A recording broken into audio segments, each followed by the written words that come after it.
Hi guys, in today's video I'm going to be showing you how you can start with a basic Apple loop from the royalty-free loop library, edit it to create something a little bit more interesting, a bit more unique for your own projects, so you can take something like this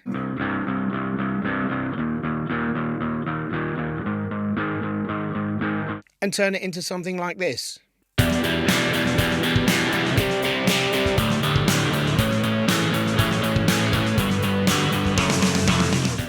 Let's jump in.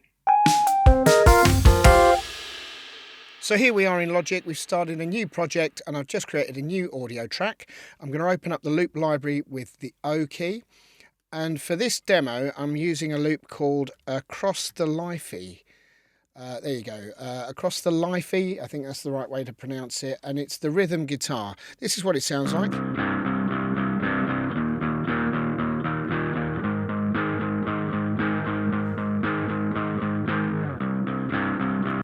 Great, so I'm just going to drag that into my track, and there we go.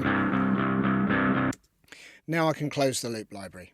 So this sounds great on its own.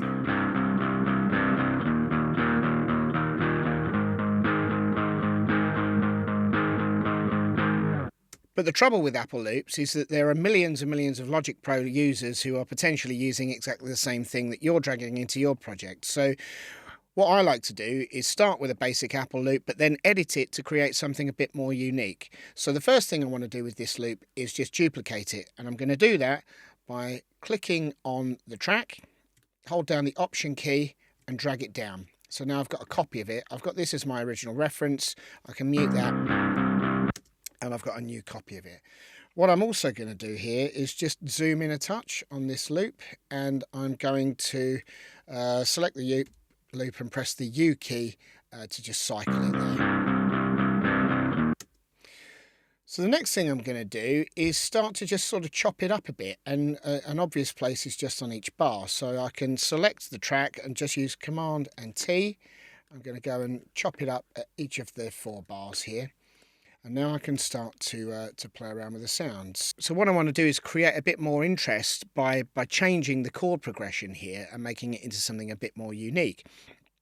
The great thing with Apple Loops is that you can push them really hard in terms of changing the pitch and the key. So what I'd like to do is, if we start with the same key there of the, it's coming as a C minor. So if we wanted to change this second chord here, I can change the key of that now very simply by holding down Option and using the up and down arrow keys on my keyboard. So you can see now that I get a +1, +2, +3, and this is just moving it a semitone each time. So you don't need to know loads of musical theory on this. All you need to do is have a listen and see if you like the sound. So let's have a listen to that. So you can hear it's changed the feel of it immediately. So let's have a look at how far we can push that.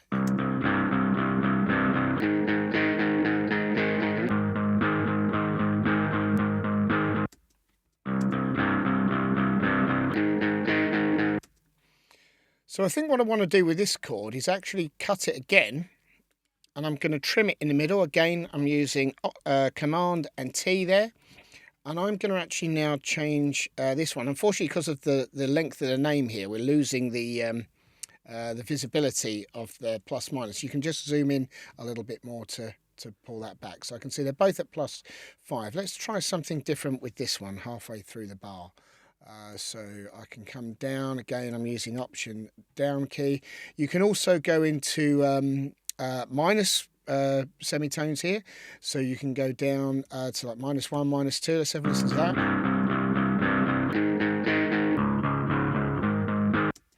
No, don't like that. Let's try that a bit lower, -5.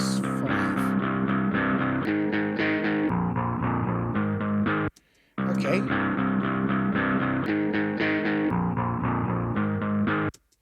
Okay, I quite like that. So let's move on to the next chord.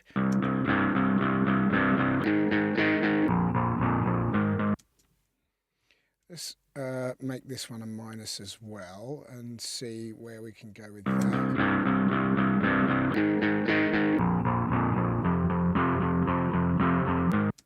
Okay, that's worked quite nicely.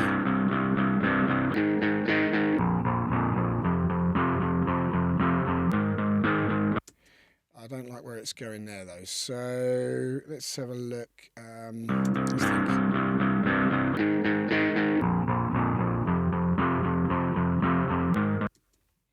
That needs to be lower. So I'm going to take it down. Let's try it back down to -5.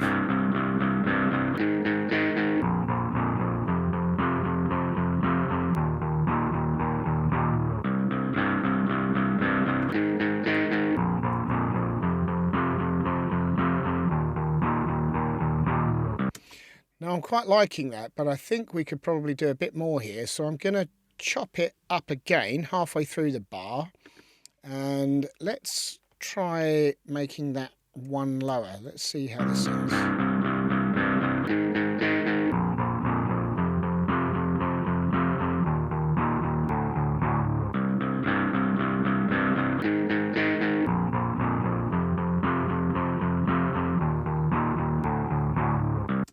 I feel like that could drop further in that very last part of the last bar there. So I'm going to trim that again and chop these up as much as you like.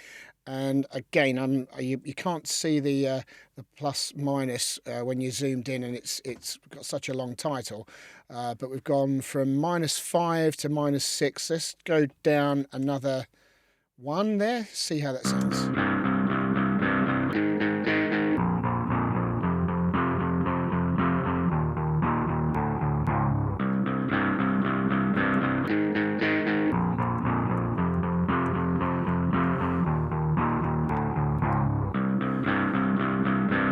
So I think that's really starting to come together. If we compare that now to what we started with,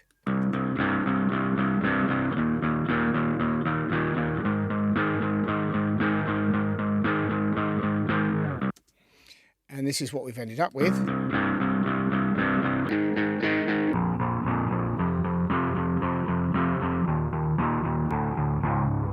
So you can see how quickly you can start to manipulate these loops and create something that's really unique to your project. You could create multiple versions of this for your verse and chorus, middle eight, etc. There's loads of opportunity.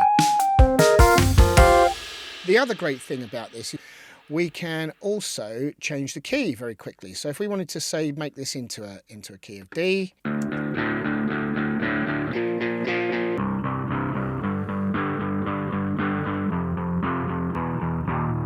so I think that sounds a bit better actually up in the, it's a little bit higher there in the key of D rather than the key of C. I think it could also be a bit faster, so let's make it a bit faster.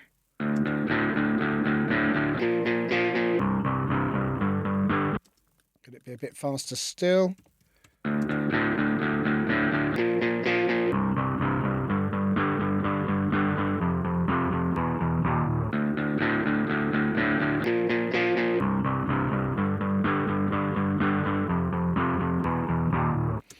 Okay, so we're starting to create something that's really quite unique. So another thing you can do with guitar parts particularly is create something to harmonise with that using the same loop. So I'll just show you how that works. I'm going to select this track and I'm going to duplicate it again. So this has kept all of the changes we've made on the original track. So we've now got 2 of them.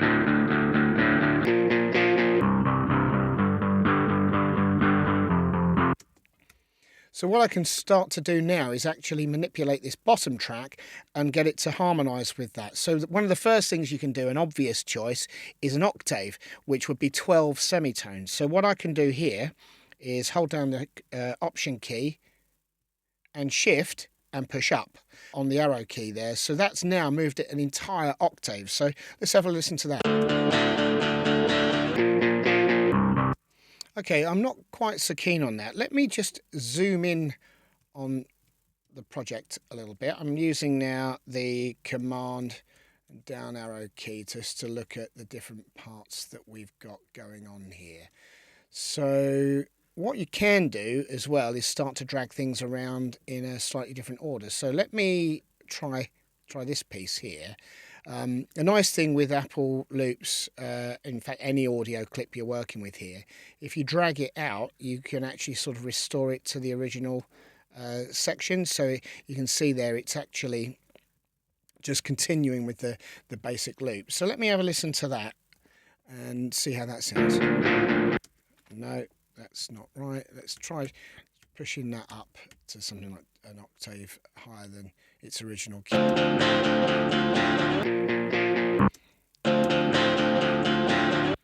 So whatever that chord is playing there, which I think was it was an F there, it came through originally, over the D minor, an octave higher, seems to be working quite nicely. So I really like that. In fact, it feels like that could continue. So I'm going to just drag that across again. I'm using the Option key here, just dragging things around. Okay.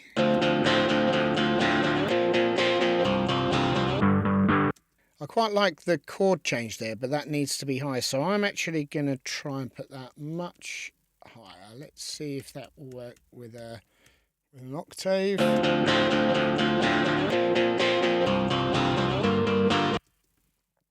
needs to go higher still.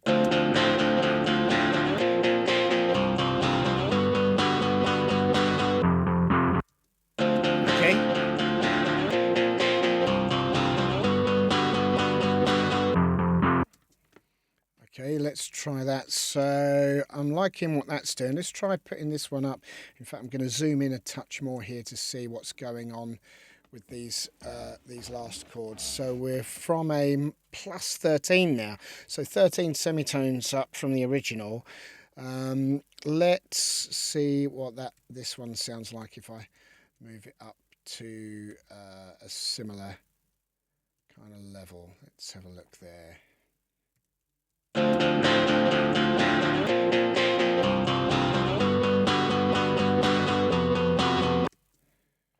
That's not working. Let's try that down a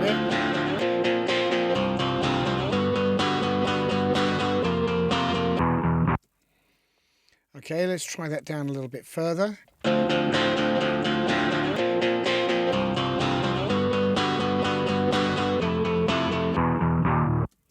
Okay, I'm really liking that now. So we've gone from a plus 13 to a plus 11. So what could we do here? Let's try making that plus 11. So I can Option Shift up for a 12 and then just bring it down one. Let's see what that says.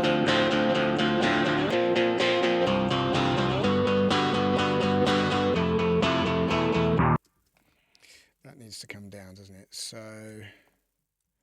let's try that.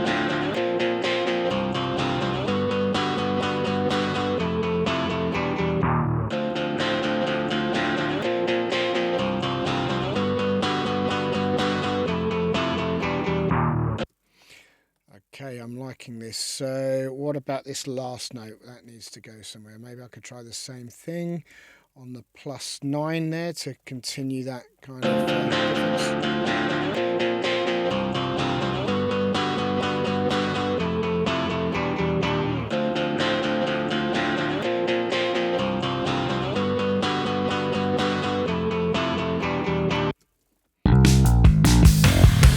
So the obvious thing to add to a guitar track would be some stomp box effects. So if I come down here, amps and pedals, I'm going to put a pedal board on there.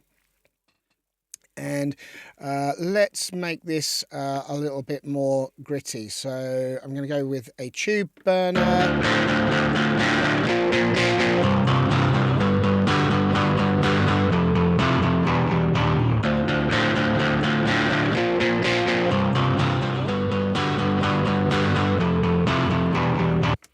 Okay, liking that, and let's just quickly add something similar as it's in the recents there. I can go straight to pedal board, stereo. Let's do something a bit different on the higher sort of octave version. So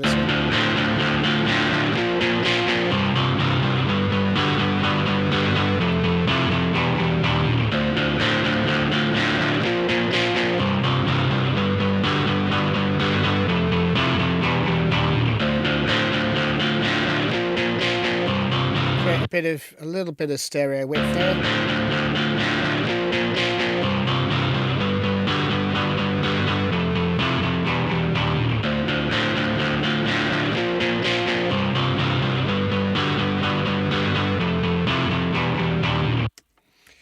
So I think that's really starting to sound quite good. What you can now do, if I zoom out a little bit and just create a bit more space on the tracks, I'm using Command and the up arrow key here, is we could add a drummer to this. So let's do that, and let's go for a pop rock. That'll do.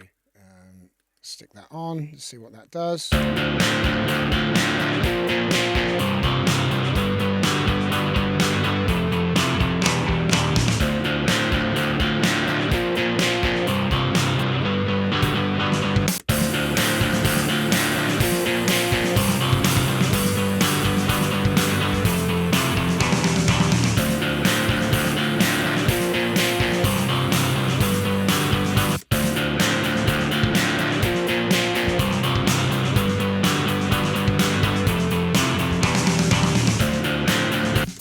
So now we've got something that's really starting to come together.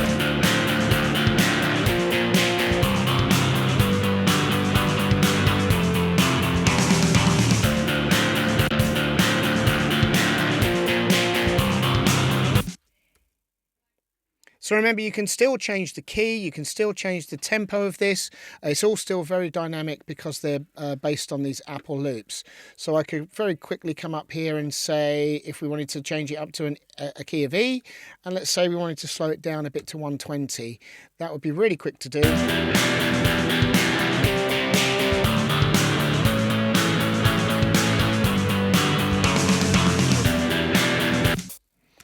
So I think that's sounding pretty cool now. Obviously, you could go on to add a bass player, a keyboard player, your own vocals, melodies, whatever you wanted here. You could set up the chord track to follow your new chord progressions, and you can use the arrangement to kind of build this into a whole song very quickly. So I hope that's been really useful for you. I hope it's shown you some of the flexibility and how far you can push these Apple loops, and they can still sound great.